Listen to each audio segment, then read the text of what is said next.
En esta mañana, cuando pensaba, ¿qué comparto con la iglesia? ¿Qué palabra traigo en este día? El Señor me llevaba a un texto que luego vamos a estar leyendo en el Evangelio de Lucas, capítulo 13, si quieres puedes ir buscándolo. Pero ese texto me hablaba acerca de algo que es el sufrimiento que todos tenemos, el sufrimiento que este mundo padece. ¿Y cuántas veces has escuchado que el sufrimiento que experimenta no es otra cosa que el pago de lo que tú has hecho en tu vida? Es decir, sufres porque te lo mereces. Sufres porque Dios te está pagando lo justo para ti. Es decir, lo que te ocurre es como consecuencia de la forma en la cual tú has vivido. ¿Lo has escuchado alguna vez? Sí, ¿verdad? Incluso puede ser que lo hayas pensado o lo hayas dicho a alguien. Puede ser que lo hayas declarado en la vida de alguien. Y a menudo se relaciona esa manera de pensar a la forma de actuar de Dios con el ser humano. Es decir, como esta persona ha sido mala, Dios es malo con ella. Como esta persona obra de esa manera, Dios le devuelve la misma moneda. ¿Y sabes por qué pensamos así? Porque tú y yo somos seres humanos y el ser humano piensa desde su propia condición. Hay un dicho por ahí que dice el ladrón que cree que todos son de su misma condición, ¿verdad? Pues cuando hablamos o pensamos en Dios, muchas veces creemos que Dios es como nosotros. Creemos que Dios piensa de la misma manera que nosotros pensamos. Como si de alguna forma Dios castigara a unos más y a otros menos según su forma de vivir o según su forma de actuar.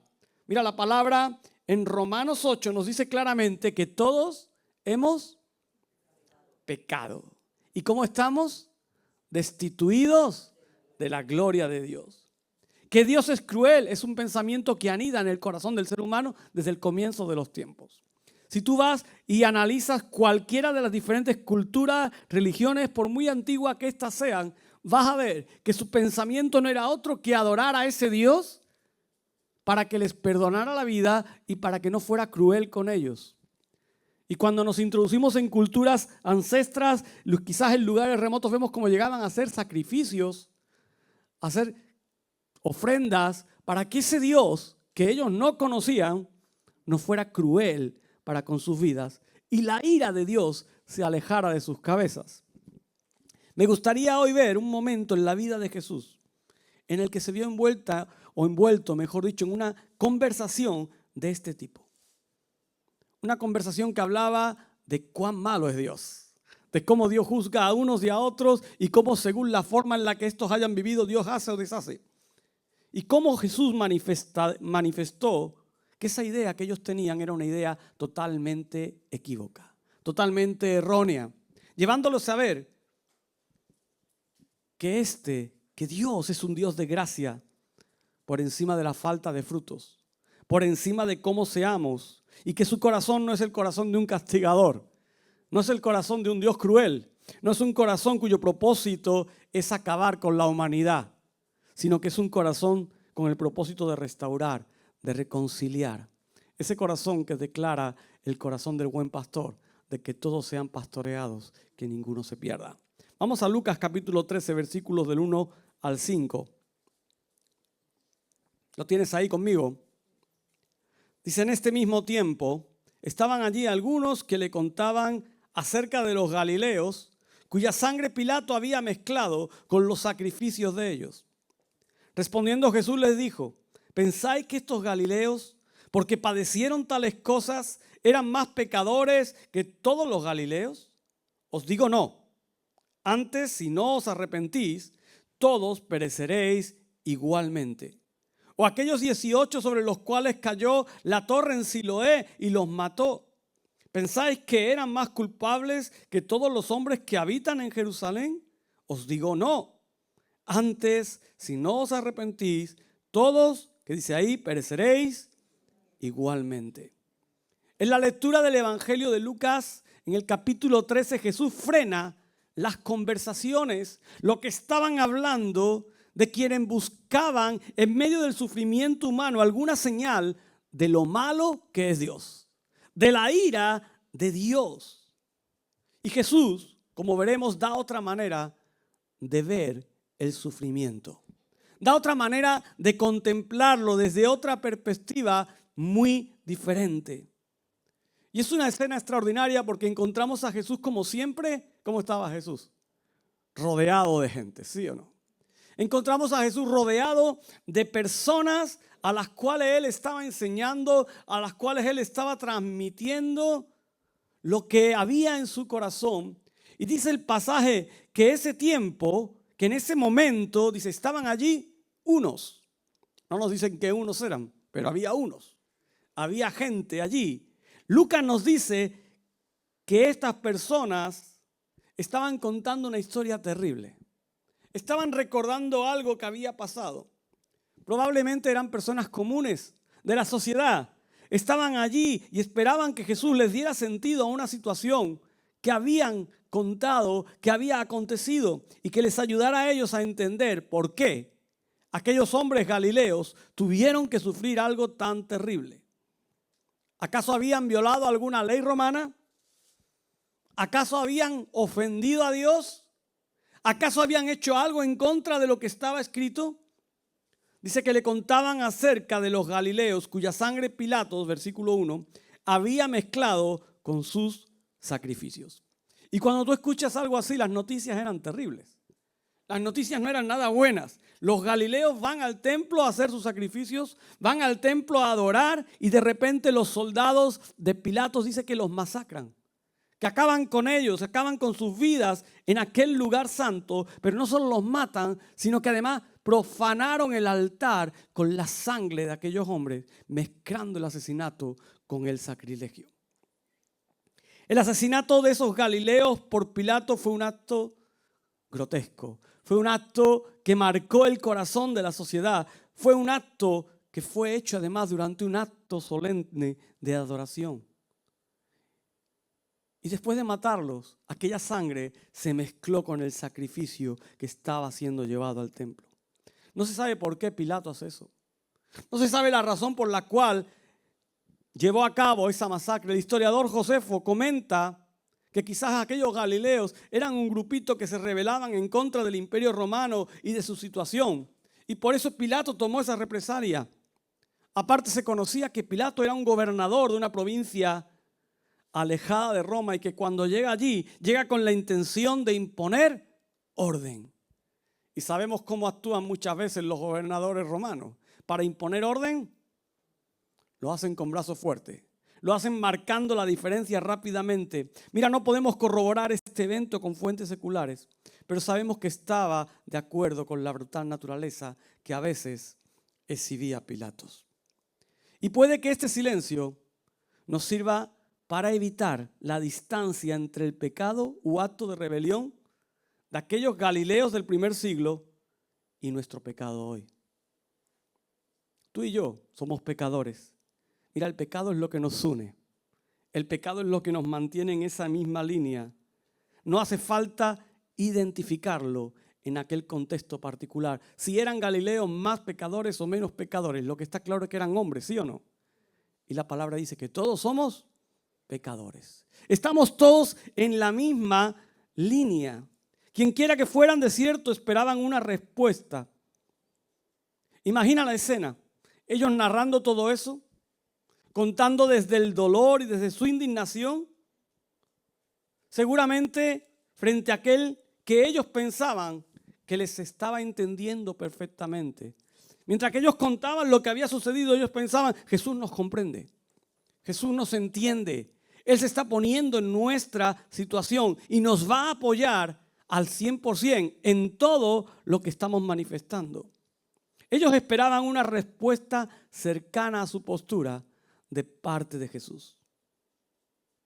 Mira, en cualquier lugar donde estás siendo oprimido por una fuerza extranjera, como era la situación del pueblo judío en aquel momento por el Imperio Romano, historias como esta demandaban una respuesta como, ¿no es esto terrible? ¿Tú no habrías dicho eso? ¿No es esto terrible? O esos malvados romanos, ¿qué injusticia han hecho? O quizás alguno se levantaría y diría, ya no podemos tolerar más esto. Vayamos en contra de ellos, deshagámonos de estos romanos. Esa sería la respuesta lógica de un corazón que se identifica con lo que allí se está contando. Pero aquí Jesús pide que dejemos de lado nuestras conclusiones. Aquí Jesús pide que dejemos de lado todo lo que podamos pensar desde el corazón humano, que habla desde una mentalidad de venganza, de dolor. Ahí Jesús está diciendo, mira, ¿acaso estos hombres eran más pecadores que otros? Así como las personas sobre las que cayó la torre de Siloé, frente a la tragedia humana, ya sea física o espiritual, ¿sabes? El Señor nos llama a identificarnos con los que sufren. Nos llama a identificarnos con aquellos que están sufriendo. Sin embargo, la manera en la que hemos de identificarnos con quienes sufren no deja de sorprender. ¿Sabes por qué? Jesús responde de una manera completamente inesperada diciendo, ¿pensáis que estos galileos, porque han padecido tales cosas, han sido más pecadores que todos los galileos? Jesús aborda la situación desde la presuposición no expresada de que tal vez esos galileos habían pecado gravemente, provocando el juicio de Dios. De hecho, a través del Antiguo Testamento y en la mente del pueblo de Israel, el pueblo y el juicio estaban aquí metidos, ¿sí o no? Ellos habían conocido a un Dios que durante mucho tiempo había juzgado a su pueblo. Había juzgado a aquellos que les habían antecedido. Y para el ser humano es muy reconfortante, aunque parezca una tontería, pero para el ser humano le es reconfortante creer que el sufrimiento es el resultado del pecado. Creer que el sufrimiento es consecuencia de lo que ellos hacen, porque elimina la casualidad y explica el sufrimiento y nos ofrece una manera de evitar desastres que vemos caer sobre otros. Es decir, eso nos ayuda a decir, bueno, es que esto le está pasando a aquel porque se lo merecía. Y eso te quita a ti un peso de encima. ¿Sí o no? Y te llega a pensar, bueno, como yo no me lo merezco, eso no me va a pasar a mí. Como yo no me comporto de esta manera, eso no me va a pasar a mí. Como yo soy buena gente, estoy exento de pasar ciertas cosas. Dice, antes si no os arrepintiereis, todos pereceréis igualmente. Jesús les está diciendo, mira aquellos galileos que sufrieron aquel momento tan cruel, no fue por causa de sus pecados, no fue por causa de lo que hicieron, no fue por causa de la manera en la que vivieron. Y llama a aquellos que le están escuchando a algo tan importante como es el arrepentimiento. La clave para entender esto es el llamado de Jesús al arrepentimiento. Lo que le pasó a los galileos es historia y nada se puede hacer sobre eso. El destino de los oyentes de Jesús, sin embargo, sigue siendo negociable. Les está diciendo, mira, lo que les aconteció a estos hombres fue porque estaban allí en el momento en el que no tenían que estar o cuando a Pilato se le ocurrió ir a hacer esto. Simplemente les tocó vivir esa situación. Pero les está diciendo, preocuparos ahora vosotros que podéis para que vuestra vida sea una vida transformada. Les está diciendo, aseguraos que os arrepentís de todo aquello que os aleja de la voluntad y del propósito de Dios. Mira, Jesús no les condena en su lugar, les muestra el camino. Porque el propósito de Dios es redimir. El propósito de Dios es cambiar. Y aunque no toda tragedia es resultado del pecado, sabemos que hay situaciones que sí son consecuencias del pecado. Y me explico, si tú eres un borracho y bebes mucho y estás todo el día conduciendo borracho, tienes el 99,9% de probabilidades ¿de qué? De estrellarte en un coche, ¿sí o no? ¿Sí o no? Si tú eres alguien que está todo el día metido en lugares de riesgo, en malas compañías, donde hay de todo, tienes posibilidades de que un día acabes mal parado. Pero no todo es así. Jesús les dice, mira, todos hemos pecado. Y los llama a arrepentirse para que puedan escapar del desastre sin una esperanza de vida eterna como consecuencia del pecado, como consecuencia de la separación de Dios. Y vemos que esta es una respuesta valiente por parte de Jesús. Porque Jesús, como de costumbre, Él no habla lo que las personas quieran escuchar. Tú y yo sí lo hacemos. Tú y yo muchas veces nos vemos envueltos ahí en esas conversaciones y hubiéramos dicho, pues qué malos son los romanos, hay que ver a qué han liado, hay que ver lo que han hecho, pues igual se lo merecían, porque esta gente eran los que hablaban mal del imperio y bueno, el imperio les dio por... Quizás tú y yo lo habríamos hecho, pero Jesús no dice lo que la gente quiere escuchar. Él no está para agradar el oído de nadie.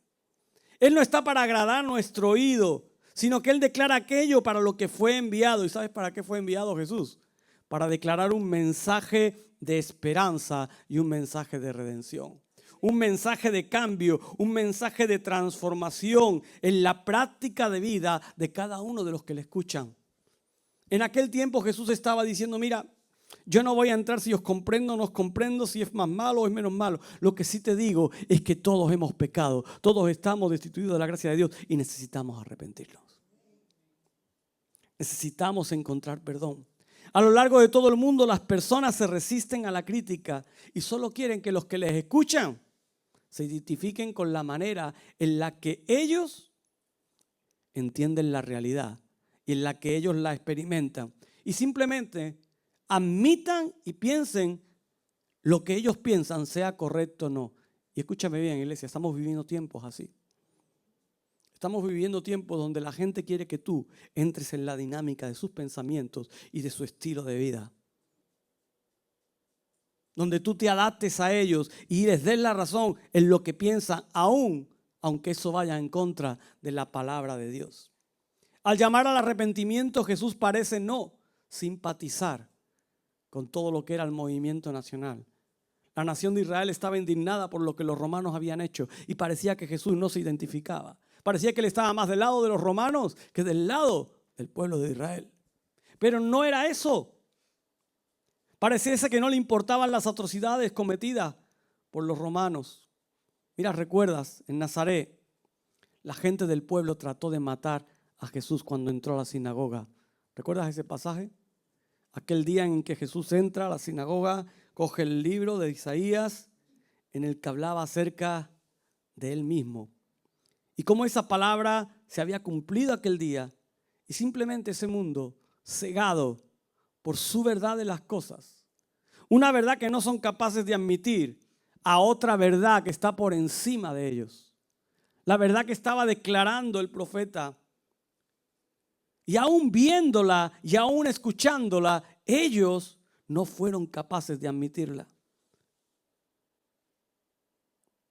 Lo mismo él podría haber pasado fácilmente el pasaje y haber leído otro, pero Jesús leyó lo que tenía que leer. Jesús declaró lo que tenía que declarar. Sabes, aquel día en Nazaret podía haber ocurrido lo que pasó aquel día en la sinagoga con los galileos. Podían haber acabado con la vida de Jesús. Jesús continúa diciendo, o aquellos 18 sobre los cuales cayó la torre de Siloé y los mató. Dice, ¿pensáis que ellos fueron más deudores que todos los hombres que habitan en Jerusalén? Mira, el estanque de Siloé está en Jerusalén y probablemente la torre de Siloé estaba junto al estanque. El asunto es el mismo ejemplo que el anterior con los galileos en la sinagoga. ¿Acaso Dios escogió a esos 18 por sus pecados? ¿Para que aquel día la torre se les cayera en lo alto y acabara con ellos? ¿Acaso aquellos hombres que estaban en ese momento en el estanque eran más malos que todos los demás y tenían que terminar bajo los escombros de aquella torre? Jesús cambia el debate sobre el pecado y el sufrimiento del contexto del sufrimiento a manos de los romanos y del sufrimiento a manos de Dios, de la masacre a lo que Dios puede hacer o puede obrar. Les quiere llevar a descubrir una verdad que cambie su percepción en cuanto a las cosas que suceden. Mira, ni los romanos están siendo usados como herramienta para que castigue el pecado y les está diciendo ni el propósito de Dios es llevar a cabo ninguna masacre. Dios no se dedica a ir por ahí derribando torres para que la gente muera. Dice, la causa de todo el dolor y el sufrimiento no es otra que el pecado que habita en el mundo. Que el pecado que hay en el mundo. Por eso continúa diciéndole, no os digo, antes si no os arrepintiereis, todos pereceréis a sí mismo. Y esta es la misma respuesta que Dios o que Jesús le dio a la primera historia. Jesús niega que aquellos 18 fueran más pecadores que todos los demás que estaban allí en el estanque de Siloé. Pero usa la oportunidad para llamar a sus oyentes, ¿a qué? Al arrepentimiento. A hacer un cambio de vida. A hacer un cambio que les transforme. Otra vez su propósito no es la condenación, sino es la redención. El llamado al arrepentimiento nos muestra que no es muy tarde para aquel que escucha a Jesús. No es muy tarde para aquel que es capaz de recibir el mensaje. La salvación sigue siendo posible. La salvación sigue estando al alcance. Para el tiempo en el que Lucas escribe su evangelio, Roma había destruido Jerusalén. Roma había acabado con la ciudad. Y el llamado al arrepentimiento es un énfasis mayor en el evangelio de Lucas. Lucas a lo largo del evangelio que escribe está diciendo una y otra vez, arrepiéntete. Mira, este no es un llamado molesto, en su lugar es una palabra de gracia. Es una palabra que ofrece oportunidad. El llamado al arrepentimiento del pecado siempre lleva consigo no solamente la amenaza de la divina retribución, sino todavía más importante, la promesa del perdón. Amén. Muchas veces pensamos, es que si no te arrepientes, vendrá el castigo de Dios. Y nos quedamos ahí, si no me arrepiento, vendrá el castigo de Dios. Pero quédate con la segunda parte. Donde hay arrepentimiento, hay perdón y hay restauración. Hay oportunidad de vida. Tenemos en nuestra mentalidad el castigo por encima de la gracia y del perdón y de la restauración. Y el arrepentimiento no es con propósito de castigar, sino todo lo contrario, con el propósito de restaurar. Con el propósito de revelar gracia. Necesitamos vivir vidas de arrepentimiento porque nunca sabemos cuándo alguien se levantará en contra de nosotros. No lo sabemos. O no sabemos qué muro caerá encima de nosotros. O no sabemos si algún día iremos en un avión y seremos un pasajero más que engloba las estadísticas de desastres en aviones. O quizás un camión choque con nuestro automóvil. O quizás estás ahí sentado y te da un infarto. Qué mal te lo estoy pintando. Estamos atacados ya. Pero esa es la realidad. Mientras que estemos en este mundo, no estamos exentos de que en algún momento algo nos acontezca. Y eso no lo podemos evitar. Eso no lo podemos quitar, no podemos salir por la mañana diciendo voy a evitar que hoy me atropelle un camión, voy a evitar que hoy me dé el infarto, voy a evitar que hoy se me caiga la maceta del quinto del vecino de no sé dónde en lo harto de la cabeza. Voy a evitar.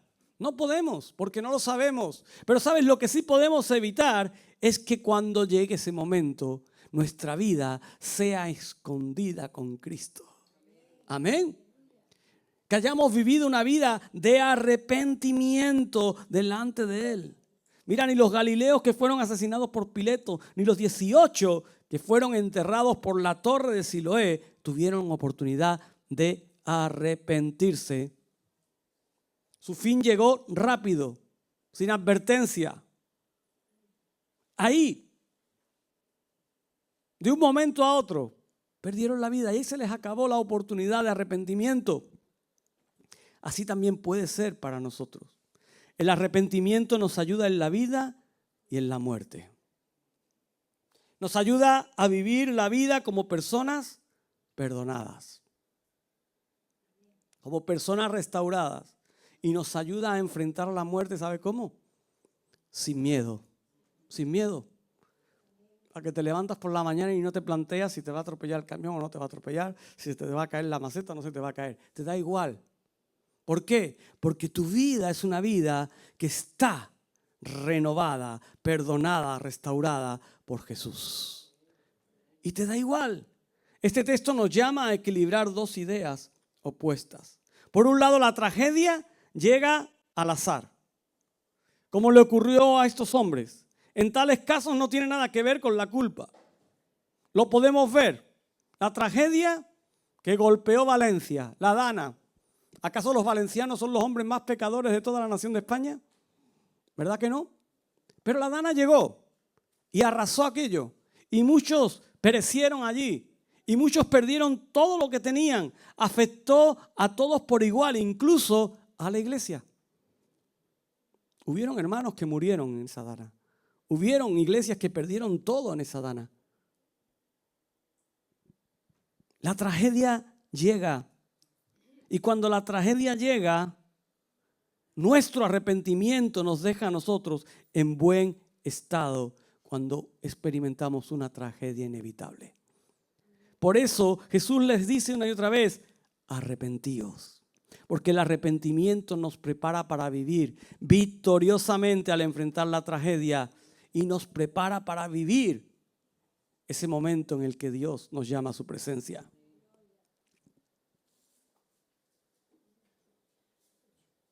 Jesús continúa, y con esto voy a ir terminando, relatándoles una breve parábola al final. Dice, versículos 6 al 9, dijo también esta parábola. Tenía un hombre una higuera plantada en su viña y vino a buscar fruto en ella y no lo halló. Y dijo al viñador, he aquí hace 3 años que vengo a buscar fruto en esta higuera y no lo hallo. Córtala. ¿Para qué inutiliza también la tierra? Él entonces respondiendo le dijo, Señor, déjala todavía este año hasta que yo cabe alrededor de ella y la abone. Y si diere fruto, bien. Y si no, dice, la cortarás después. La parábola de la higuera en una viña sin fruto nos muestra una metáfora de otro tipo de tragedia humana. La resistencia a Jesucristo y a la justicia de Dios quiere que hagamos florecer en su nombre. Mira, la imagen de una viña, un árbol sin fruto, explica con frecuencia al pueblo de Dios. ¿Cuántas veces el pueblo de Dios no dio fruto? ¿Cuántas veces Dios trató con su pueblo y allí no cambiaba nada? Normalmente dicen que hay que esperar 3 años para la maduración de un árbol de higo, para que un árbol de higo dé esos higos. En el relato de Lucas, el viñador pide al dueño que la viña espere 1 año más antes de cortarlo. Y sabes, aquí el evangelista está enfatizando la paciencia. Lo que Dios quiere obrar, un Dios que hace todo lo posible por cultivar el fruto de arrepentimiento en el ser humano. Jesús refuerza, después de hablar en aquel grupo con aquellos que estaban preguntándole acerca de las tragedias, acerca del sufrimiento, acerca de lo que había acontecido. Él quiere cerrar esa conversación diciéndole, mira, Jesús es un Dios justo, Dios es alguien que no quiere acabar con la vida de ninguno. Lo que Él quiere es proveer oportunidad para que haya arrepentimiento. El pasaje de Lucas 13 nos presenta una reflexión sobre el sufrimiento, pero también nos presenta la necesidad de conversión. Y hemos visto 2 ejemplos que Jesús utiliza, y ese es el resultado de nuestro día a día. Y cómo Jesús dice, mira, tu día a día no lo puedes cambiar en cuanto a aquellas cosas que se escapan a tu control. Lo que sí puedes cambiar es que cuando llegue el sufrimiento, tu vida sea una vida de arrepentimiento delante de Dios. Jesús rechaza la idea de que las tragedias, como la muerte de los galileos o los que fueron aplastados por la torre de Siloé, sea necesariamente un castigo divino por unos pecados mayores que otros. Y a pesar de todo, Él habla acerca de la urgencia de la conversión. Jesús enfatiza en la necesidad de que cada uno tenga un encuentro personal con Dios. De que haya un cambio radical en el corazón, en la mente. ¿Sabes para qué? Para evitar la perdición. Para evitar esa separación de Dios en toda una eternidad. Y la parábola de la higuera estéril habla en cuanto a la relación de Dios y su pueblo. Esa higuera que no da fruto. Aquellas que no están produciendo frutos de justicia, que no están produciendo frutos de arrepentimiento. El viñador la abona, la cuida, cava alrededor de ella, tiene paciencia con la higuera. La misericordia de Dios está ahí. Pero ¿sabes? Llega un momento en el que esa higuera tiene que responder a la fidelidad de su Dios. Llega un momento en el que tú y yo tenemos que responder con frutos de arrepentimiento. En el que tú y yo tenemos que manifestar ese cambio. El pasaje no solo los invita a reflexionar sobre el sufrimiento y la responsabilidad individual, sino que también les impulsa a la conversión y a dar fruto en abundancia. Yo quiero invitarte en esta mañana a que no te centres en el sufrimiento de tu día a día. Mientras que estemos en este mundo, vamos a sufrir. Vamos a tener situaciones complicadas. Esta es la vida. Desde que abres los ojos, hay oportunidad para el sufrimiento. Pero desde que abrimos los ojos, hay oportunidad para el arrepentimiento. Para asegurarnos que el día que Dios nos llame a su presencia, tú y yo podamos estar con una seguridad de vida y vida eterna. Ponte de pie en esta mañana. Lucas 13 nos enseña que el sufrimiento no es un castigo divino. Nos enseña que la conversión personal es esencial para la salvación. Y la parábola de la higuera nos recuerda la paciencia de Dios y la urgencia de responder a su llamado a la conversión. ¿Para qué? Para producir frutos de justicia. Para producir frutos que manifiesten el cambio en nuestras vidas. Cierra tus ojos ahí donde estás.